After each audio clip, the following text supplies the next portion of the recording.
Hi, welcome to Daily Dose of Anime Recaps. In this video, we'll be taking a look at the first 4 episodes of the series World's End Harem. In this world, about 99.99% of the male population has been wiped out because of a deadly virus. Will the remaining males help recover the population, or will they eventually go extinct? Before we begin, be sure to subscribe and hit the bell icon so you don't miss the next episodes. The year is 2040. There have been many technological advancements that humanity is on the way to creating a utopia. Humans don't have to worry about diseases because they can simply go into cryosleep until the cure for any disease is found. The story opens up with 2 young medical researchers walking to the lab outside of the National Advanced Medical School. Mizuhara Reito and Elisa Tachibana have known each other since they were children. Reito finally confesses his love to Elisa, but it may be too late. He was recently diagnosed with cellular sclerosis, a disease that will kill him if he's not placed into cryosleep. Elisa then checks her device and states that their research center is in the process of developing a cure for the disease. Reito says he has to sleep for 4 to 5 years. Before she can say anything, Elisa runs away crying. In the city on a bus, Mahiru, Reito's sister, wonders what Reito said to Elisa, and he responds by saying he told her he liked her. Reito's elder brother, Ryu, then asks Reito if he was okay with it, but he says there's no helping it. In the next scene, we see Reito in a hospital talking to Dr. Takagi. Takagi notices there are no complications with Reito, so there's no need to maintain his health while in cryosleep, or commonly known as cold sleep. In the lobby of the hospital, Mahiru cries as she hugs Reito and pleads for him to get better. We learn that Reito is preparing for his cold sleep, which will rest him for 5 years. Just then, Elisa visits the hospital to bid farewell to her friend. Reito gives her his necklace and tells her to hold on to it, so she will give it back to him when he wakes up. Fast forward to 5 years. Reito wakes up in a hospital room and is spoken to by a woman, greeting him. Reito asks the woman the year, and she responds with 2045. The woman then asks Reito to go with her, so she could explain what happened to him when he was in cold sleep. In a car, the woman explains she is Reito's dedicated secretary, known as Mira Suo. Mira explains a new virus known as MK virus ran wild in the world almost 4 years ago. She continues stating the effects of the virus, which caused a worldwide pandemic instantly. Reito thinks she's joking, but realizes his brother and Mahiru could be dead, so he gets out of the car. As Reito questions his surrounding area, he asks a woman on the streets, but she screams and runs away. Multiple women appear, and this confuses Reito, so he runs away. Mira appears, so Reito asks where the men are. Mira explains the name of the virus is known as male killer virus, and only women exist in the world. She continues saying some men extended their life by going into cold sleep, but 99.99% of the males are extinct. Reito questions how he's alive, so Mira says it might be because of his disease. Mira then states that there are only 5 men who have the precious resource. She descends to her knees and asks Reito to reproduce with the women on Earth. Once back in the hospital, Mira shows a video to Reito explaining that the virus caused nearly every country to fall into anarchy and arise insurgents. Countries that took the matter seriously transferred their sovereignty into a League of Nations known as United Women, or UW. UW assembled the best AIs in an attempt to discover a vaccine for the MK virus, but one has not been found. The video then concludes with the UW government secretly halting the cold sleep of the man known as Number 1. After watching the video, Reito suggests artificial segmentation, but Mira says they tested it out on the children born. The girls would survive, and the boys would die within a few days. He then suggests using the sperm of the men who have antibodies against the MK virus, but Mira says they tested it out with Number 1, but embryogenesis did not occur. However, she states the children of the women who got pregnant with Number 1 are alive, and those children are the hope for mankind. Mira then gives Reito a pad with a selection of women to choose from, but Reito refuses. She invites his sister Mahiru to try to persuade him. As Mahiru hugs Reito, she says she's glad his disease has been cured. Later in a room, Reito and Mahiru find Ryu in a capsule, making Reito realize the virus story is true. As As they are walking out, Reito asks Mahiru what happened to Elisa, and the little sister says she went missing 3 years ago. Worried, Reito uses his phone to call Elisa, but she does not answer. Later in a room, Mira informs a woman about number 2, that is, Reito, that he is aware of the situation.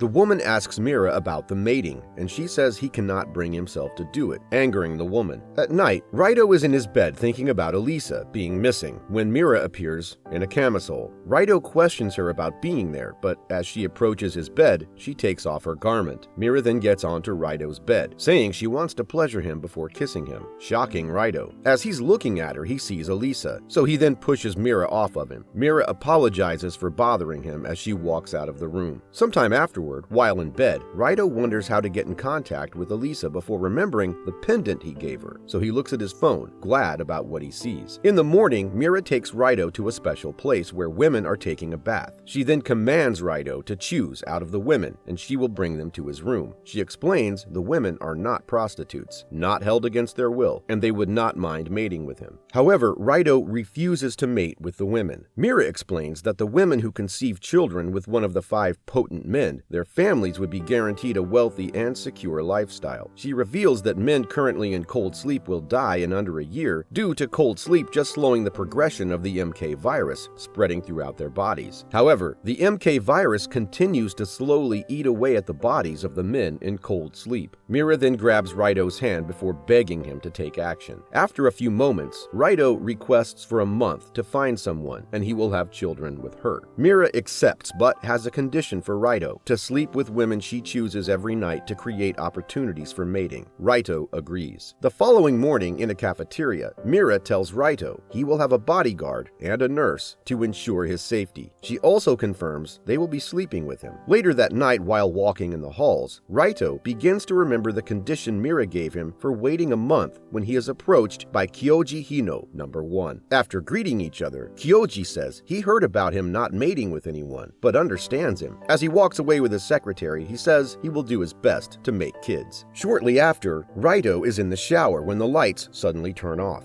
A woman appears at the door and presses her body against Reito. She then introduces herself as Akane. After remembering Mira Suo telling him he would be set up with a personal bodyguard, Reito wonders if she's the personal bodyguard. However, Akane opens her bottle of wine and drinks it. Reito then pleads for her to let go, but Akane refuses. During the process, Reito passes out. Sometime later, he wakes up while Akane is sleeping on his couch, leaving him wondering if she carried him there. He then notices something moving under the covers. Suddenly, a girl wakes up, and the two are surprised. Reito then remembers Mira telling him she will prepare him a nurse to maintain his health. The girl reveals her name to be Sui. The next day, Reito, Mira, Akane, and Sui walk through a facility. He says Elisa Tachibana was part of the Animal Research Institute after she left the university, and they are there for clues leading to her disappearance. He explains to Mira that he gave his pendant with a tracking device built into it. However, the pendant was so cheap, he cannot get an accurate location overseas, but it still gets reception. Suddenly, a bear appears in front of them. The bear then begins to charge at Sui. As Sui panics, Reito tells Mira and Akane to run away, but Akane orders Sui to do her thing. Serious, Sui rises and attacks the bear and defeats it by slapping it, completing her mission. At the same time, Akane informs Reito Sui is his bodyguard and she is the nurse, to Reito's surprise. As Akane and Sui wait in a lobby, Reito and Mira visit Elisa's laboratory with a colleague. Reito notices there is nothing in there, so Elisa's colleague says she vanished 3 years ago, and someone broke into her lab sometime later, stealing her research. And they left it as it was because they don't have the time to clean things. Reito asks what her research was, so the colleague responds with the MK virus, shocking Reito. After the colleague leaves the room, Reito is scavenging through the papers and finds a picture of Elisa with Reito and Jiro, Elisa's dog. Reito then asks Mira how many men are in cold sleep. Mira states there are countries not cooperating with the UW, so she does not know the exact number, but it's said to be between 1 to 5 million men. Reito then informs Mira of his decision to make a cure for the MK virus. The next day, Mahiru notices Elisa's stuffed animal in one of Reito's resource boxes. Reito explains he retrieved it from Elisa's lab. Just then, Mahiru notices that there's something inside the toy. Reito discovers a smartwatch inside of it. He quickly goes to the bathroom and turns on the watch. watch. Surprisingly, he sees a video where Elisa is revealing that she is now in a certain location. During her research, she found out that the MK virus is actually a man-made one. Reito is shocked to hear the MK virus is man-made. Elisa says she had data on the virus but couldn't trust anyone. Reito then hears Mahiru and Mira heading this way, so he turns off the video. Sometime later, Mira takes a shower. After finishing, she attempts to wipe the mirror, only to find Elisa's smartwatch. Elsewhere in a room with 5 secretaries of UW, the Director General wonders how headquarters will take action regarding Reito's decision to look for the cure. They call him useless, commenting that Mira isn't doing her work very well. The next scene goes in a flashback to the year 2040. In the boys' restroom, a boy named Doji is getting bullied by a group for listening to Chinami Kirahara, a singer. The leader of the group, Takamatsu, then kicks the boy. He then asks his girlfriend, Erika, for her cigarette to burn the boy's leg. Later in the music room, Doji feels a sharp pain in his heart. He says to the teacher that he's been experiencing pain and it was not related to the bullying. Doji later goes to the hospital and discovers he contracted a disease known as cellular sclerosis. The following day, while returning home from school, Doji witnesses Takamatsu and Erika having sex behind the bushes. The two notice Doji watching them. Takamatsu then kicks Doji, and Erika also proceeds to kick him while he's on the ground. As the two walk away, Doji wishes they would die. The next day, just like Reito did, Doji begins his cold sleep. As he wakes up after 5 years, Doji's dedicated secretary, Karen, fires confetti, congratulating him for waking up. She asks Doji if he wants to restart a fun high school life. Later, Karen shows Doji his dorm room. Doji asks if there are other guys besides him, so Karen says there are those in cold sleep. She then briefs him on the virus. Later that day in school, Doji arrives in a classroom with Karen and introduces himself to the class. After class, Doji asks Karen if it's okay for him to study in school carefree, so Karen responds saying it is, and there are elites that run society. In the music room, his music teacher, Yutsu, is there and is relieved to see Doji. She hugs him and comments that she believed he would be cured because he's strong, and Doji thanks her. Karen then says they need to reward Doji before she leaves the room. Moments later, Yutsu holds Doji's hand while asking if he has time at night because she wants to discuss something with him. She then tells him to meet in her dorm room at 9. Doji nods his head. Once outside, Karen approaches Doji and begins introducing him to the schoolgirls. Karen tells Doji about Shunka Haraji, the girl who sits in front of Doji, Natsu Ichijo, the rich girl who sits next to him, Akira Todo, the ace of the volleyball team, and Chifuyu Ren Kuroda, the prodigy. Doji is glad the girls seem nice, but says he was scared when he heard there were only girls in the school. Later that night at 9, Doji arrives at Yutsu's dorm room. After the two sit on Yutsu's bed, Yutsu asks Doji what he thinks of her, and asks if he thinks she's old, but Doji denies this claim. She then begins to kiss Doji before getting on top of him. She takes off her clothes and continues to kiss him. The two then make love to each other. The following day at class, Doji thinks about his one-night stand with Yutsu the previous night. While he is thinking about it, Natsu Ichijo wonders if he was thinking of someone he likes. Doji denies her claim. Natsu then asks him what he was thinking about, so Doji responds saying he was thinking about music he likes. Shunka suddenly asks Doji if he likes the band named Q's. She says that she is fond of the band. After Doji says he enjoys the main lead, Chinami Kirahara, Shunka gets excited as she says she likes Chinami too. While Doji and Shunka begin to talk about an opening song the Q's did for an animated cartoon, Natsu pinches Doji before she walks out of class. Sometime later, Doji is walking outside when he notices girls in the gym playing volleyball. He is amazed at seeing Akira Todo train. Chifuyu Ren Kuroda then arrives and challenges Akira. Next, Akira strikes the ball, and it hits Chifuyu, causing her to go unconscious, and the ball ricochets and hits Doji. Akira quickly gets on her knees and apologizes for hitting him. Doji feels she's exaggerating, but Akira says she would do anything to make up for hitting him. She then takes Doji to the infirmary. After going to the infirmary, Doji is in the music room when Yutsu walks in. She notices a bandage on Doji's forehead, and he reveals to her he was hit by the ball. Yutsu kisses Doji's injury as a good luck charm. She shares that she has been thinking of Doji since last night. Meanwhile, as she's stretching in her room, Karen reports to the UW. The secretary thanks Karen for her efforts and says number 3, that is, Doji's first mating experience, has succeeded. The next morning, Yutsu kisses his doji, causing him to wake up. In a voiceover, Doji reveals it has been a week since his first time doing it with Yutsu, and he's been doing it every day with her. In the kitchen, Yutsu is making coffee when Doji decides to hug her from behind. Doji wishes the two could be like that forever, and Yutsu agrees before kissing her student. The pair then go back to Yutsu's room to make love. Later that day, Karen forces Doji to join her swim class as they enter the pool. After Doji finishes stretching, he notices Shunka and Akira racing against each other at the pool. As Doji is fascinated by the girls' bodies, Akira approaches him and apologizes for what happened previously. Suddenly, Natsu finishes her swim. After exiting the pool, she notices Doji and waves to him, and he waves back at her, stunned by her gorgeous body. Later that night, Natsu appears in Doji's room. Abruptly, Karen calls Doji and informs him the female dorms have broken air conditioning and room assignments were changed. She continues saying there were not enough single bedrooms, so he has to share his room. The next morning, Natsu is sitting on her bed and watching Doji as he wakes up, and the two greet each other. Doji then gets ready for school while Natsu watches as he performs different tasks. After Doji gets dressed, he asks Natsu if she is going to change because they'll be late. Natsu makes a request for Doji to help her change. She continues saying she had her maid help her while at home but started to do it herself while living in the dorm. Doji thinks to himself that she is from a prestigious family when Natsu apologizes for being a useless human being, but Doji agrees to help her. Doji then takes off her clothes and notices a scar on Natsu's butt while helping her put on her skirt. Later at school in the cafeteria, Doji tells Karen about his time with Natsu and says she surprised him. Karen then leans over the table and asks if Doji would help her change during bath time, causing Doji to spit his drink on Karen. Doji apologizes, but Karen says it's okay and leaves to wash her face. Later that night, Doji and Natsu are in bed, but Doji cannot sleep and wonders if Natsu is facing him. Natsu then gets up and asks Doji to sleep together because she cannot sleep if someone is not with her. While in bed, Natsu says she knew Doji saw the scar on her butt and reveals she got the scar when she was little and it bothers her. She confesses her feelings toward him, and the two kiss. The night ends with the two making love to each other. Elsewhere, Reito and Mira are watching his new show, A Day in the Life of Reito Mizuhara, on TV, and it portrays his daily life after his declaration to the world about his search for the cure. Reito then looks out the window to witness screaming girls wanting to see Reito, but government officials claim he's not there. Mira hands Reito a pad of women who want to mate with him, but Reito denies it before asking for Mahiru. Mira informs Reito that Mahiru has been in and out of a refugee district and asks him to refrain from getting involved because they are unsure what would happen if she's found out to be his little sister. Reito then apologizes to Mira for troubling her. Meanwhile, at school, Yutsu is playing the piano in the music room when Doji arrives. She asks if he's okay, and he says he is, before saying he was lonely when he wasn't able to see her recently. She then asks if he is getting along with Natsu, so Doji says he is. However, he then apologizes, but Yutsu says it's fine because he belongs to everyone. Confused, Doji asks what she means, but Yutsu, in tears, says to ask Karen before walking out. Doji then confronts Karen. He says he's been thinking about it after waking up from cold sleep. Things have been strange. Doji then asks if there are other men who are immune to the MK virus, so Karen says there could be another one. Doji wonders if the whole school experience is an experiment, so Karen questions his thinking. He says if what he said is correct, then his life is precious, and knows his body was examined while in cold sleep. He then realizes the school gathers girls and collects data on him to combat the MK virus. Karen replies that it is good timing and wants to head back to the classroom. In the classroom, Karen is impressed with Doji for knowing the truth with limited information. She continues to talk to the class and says the school was made for Doji so he could mate to his heart's content. Karen continues and says the girls there are interested in Doji and would not say no to him, and if they make a baby, the mother and child would be taken care of. Doji feels uneasy as Karen tells the girls to prove their interest in him by telling them to take off their uniforms. Surprisingly, all of the girls take off their clothes, stunning Doji. Meanwhile, in UW, the secretaries are impressed by the girls and say Karen's skill is undeniable. However, they realize that Mira cannot compel Reito to mate, so there would be no reason for her to be his dedicated secretary. They then decide to relieve Mira of her duties.